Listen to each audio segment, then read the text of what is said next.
بسم اللہ الرحمن الرحیم۔ السلام علیکم محترم ناظرین۔ امیر المومنین عمر بن عبدالعزیز کے پاس ایک عورت آئی جس کی 5 جوان بیٹیاں تھیں۔ خاوند فوت ہو چکا تھا۔ وہ جس کے پاس جاتی سب خوش آمدید کہتے، لیکن یہ خوش آمدید اس کے لیے نہیں تھی، اس کی غریبی کے لیے نہیں تھی، اس کی خوبصورت جوان بیٹیوں پر بری نظر ڈالنے کے لیے ہوتی۔ سمجھدار عورت تھی، بہت جلد سمجھ گئی کہ میرے لیے جوان بیٹیوں کی عزت بچانا مشکل ہے، تو وہ عمر بن عبدالعزیز کے دروازے پر آئی، دستک دی۔ کسی نے بتایا تھا کہ عمر بن عبدالعزیز ایسا بادشاہ ہے کہ وہ آپ کی جان و مال کا محافظ ہے، وہ آپ کی مدد کرے گا۔ ایک عورت نے دروازہ کھولا، وہ اندر گئی۔ ایک عورت برتن دھو رہی تھی، وہ سمجھی کوئی خادمہ ہے۔ اس نے اسے ایک درخت کے نیچے بٹھایا تو اس نے پوچھا، امیر المومنین کہاں ہیں؟ اتنے میں ایک آدمی اندر آیا جس کے کپڑے پھٹے ہوئے تھے اور کندھے پر ایک گٹھری تھی۔ وہ گٹھری اس عورت نے لے لی۔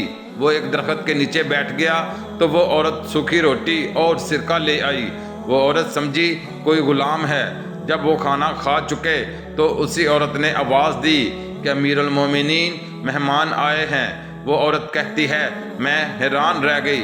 میں نے اس خادمہ سے کہا کہ آپ میری غریبی کا مذاق اڑا رہی ہیں، کیا یہ پھٹے ہوئے کپڑے اور سوکھی روٹی کھانے والا امیر المومنین ہے؟ تو اس نے کہا کہ اللہ کی قسم یہی امیر المومنین ہے۔ میں جب ان کے قریب گئی تو اس میں اتنی حیا تھی کہ اس نے اپنی نظریں جھکا لیں۔ فرمانے لگے، کیسے آئی ہو؟ میں نے کہا، یہ میری بیٹیاں ہیں، میں غریب ہوں، بیوہ ہوں، میرے پاس ان کے لیے کچھ نہیں۔ میرا خیال تھا کہ امیر المومنین میری تمام بیٹیوں کے لیے 100 دینار لکھ دے تو کافی ہے۔ آپ نے قلم اٹھایا، میری ایک بیٹی کے لیے 1 سال کے لیے 1000 دینار لکھ دیے۔ میں نے دوسری کو آگے کیا، اس نے اس کے لیے بھی 1000 دینار لکھ دیے۔ میں نے تیسری چوتھی کو آگے کیا، اس نے ان کے لیے بھی 1000 دینار لکھ دیے۔